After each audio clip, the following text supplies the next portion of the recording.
Hi guys, welcome back to the channel. Today we're going to be taking a look at the Worx WX030 Cordless Vacuum Cleaner.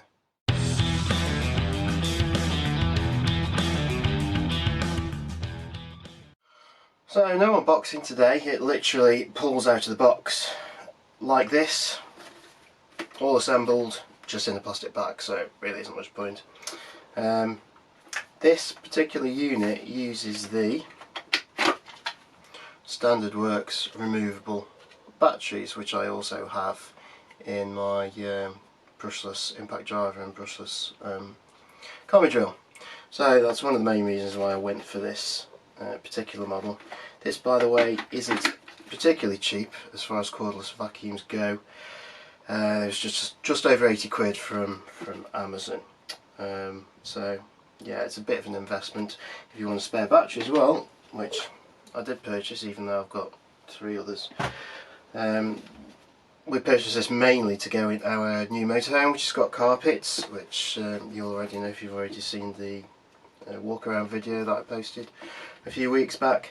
So I didn't particularly want to have to take this in and out of the motorhome and to split the batteries, which is why I bought a spare battery for this, so it can all stay in the motorhome unless it's needed for some specific purpose elsewhere. So yeah, spare battery from Amazon was 30 quid, so all in all 110 quid in that, invested in that setup, which isn't an inconsiderable amount of money. So although not the cheapest on the market, you can certainly get them for 20-30 quid. They are generally meant to be a bit shit, so I thought we'd go for this one and give it a test. The few reviews that are about are quite positive, so here we are.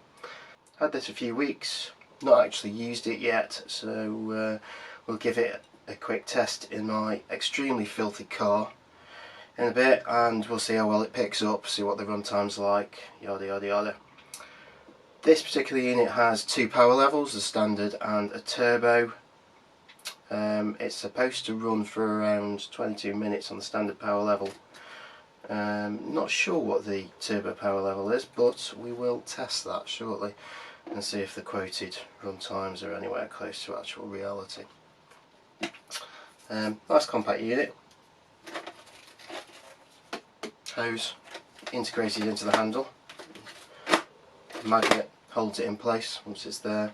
There are some attachments which are also stored in the unit itself, so it's nice and compact and, you know, keeps everything together. So there's a nozzle, and there's also a carpet brush tool as well.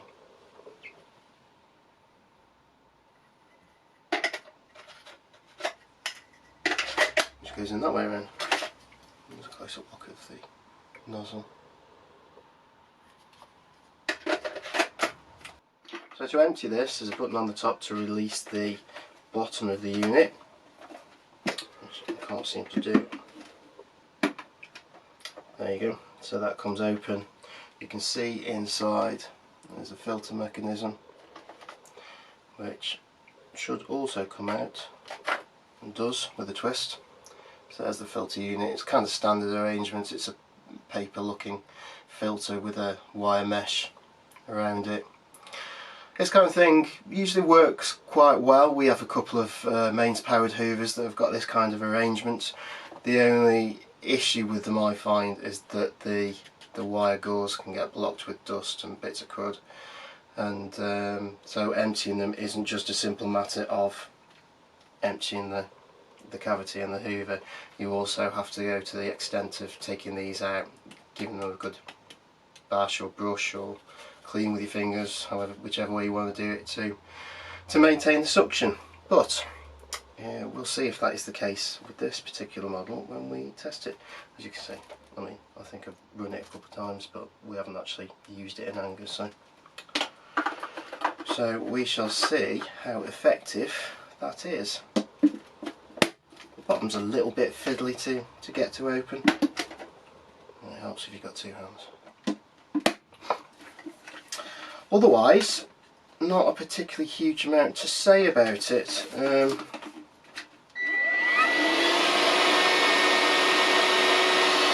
Standard power level. turbo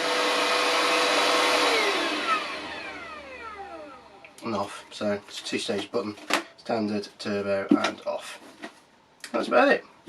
So we'll take this outside, have a look at my seriously filthy car and give it a bit of a test and get the stopwatch running to see what kind of run times we get out of the battery. So as you can see, hopefully, it's pretty bloody filthy in here. Embarrassingly so. The rear is just as bad, and I'm not even going to show you the boot because that's even worse.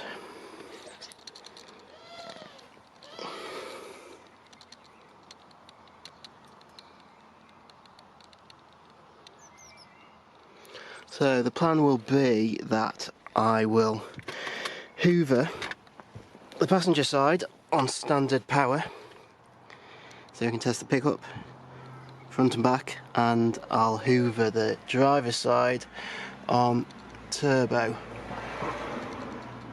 and we'll see, we'll run the stopwatch and we'll see how long, if we get through both jobs, and if we don't, how long it lasts. So let's get cracking.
So there we go, car hoovered, testing done, and what did I think? Well, this is very good. You get about 3 feet if you really stretch it. I wouldn't stretch it any further than that. I think the specs claim 4 feet, but yeah, it's not that far. 3 feet's about all that you'd want to stretch it. The suction on standard power is surprisingly good. I didn't have any issues hoovering the passenger side of the car and getting it really clean. On top of that, the runtime I got out of it on standard power on a full battery was 24 minutes, so easily long enough for even the messiest of jobs like my car. On high power, the suction was obviously better. Runtime we got on high power was 15 minutes, so 9 minutes shorter. High power, yes, the suction was better. I didn't necessarily notice a shorter time in doing the job, if that makes sense. So I took around 7 to 8 minutes to hoover the passenger side rear of the car on standard power. On high power I took 7 minutes bang on because I checked. So yeah, you do get more suction, but I wouldn't necessarily recommend using that all the time, that suction all the time on high power.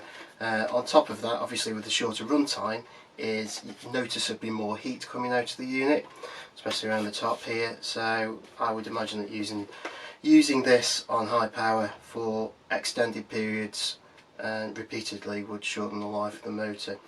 Having said that, this comes with the 3-year warranty if you register it with Worx, as do all the other tools that I've bought. So this is the third Worx product using this battery system that I've got. As I said, one of the main reasons for choosing this, as well as the fact that it's actually turned out to be a very good hoover. Things to note, as I said earlier in the video about the filtering system, this turns out to be the same as other hoovers with the same filter system. So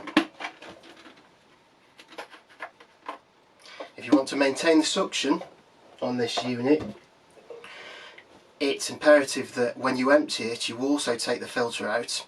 You clean off the mesh part of the filter. You also take the mesh part off, which if you twist it, it's just a little lever mechanism. And also you can see the dust that's just fallen out of that because I've not emptied this from the last bit of hoovering that I did. Also bang this against the side of your bin or your hand or something to get all the fine dust out of it. You can see the dust falling out of it now. Only by doing that will you maintain the suction. It's not enough just to empty the unit and expect it to expect the suction to be as good as it was when it was clean. It just they just don't work that way. There's no cyclone in this unit, so any dust, as you can see, that gets past the mesh that's fine enough will lodge in the filter, and the only way to return the unit to good suction is to clear as much of that dust out of this filter as you can. Eventually you'll have to replace it, but that's just the way these systems work. It's pretty easy to get that apart, and then it's pretty easy to get it back in. That's it. Done. I would say the filter system is the only downside to this unit. Otherwise, I've been very impressed with the way it cleans, the way it's put together, and particularly with the runtime. Obviously, being a removable battery system, if you've got a couple of batteries or more, if you're still working and the batteries run out, just swap it over. Simple as that, it says. So that's the main advantage that this kind of hoover has over others. Having said that, we also have a 200 quid Dyson, and this lasts at least twice as long on even on a new battery as the Dyson, and it's not necessarily any more useful for hoovering and cleaning up. So yeah, pretty impressed with that, and overall I'd really recommend it, with the downsides being the filter and the expense, to be perfectly honest. I mean, 110 quid for this and a spare battery from Amazon, 125 give or take, so it's not exactly cheap, but with the warranty and Worx are pretty good on honouring that warranty by all accounts, and the way it's put together, I would recommend it. So there you go. So there you go guys, hope you enjoyed the video. As always, I will see you in the next one. Cheers.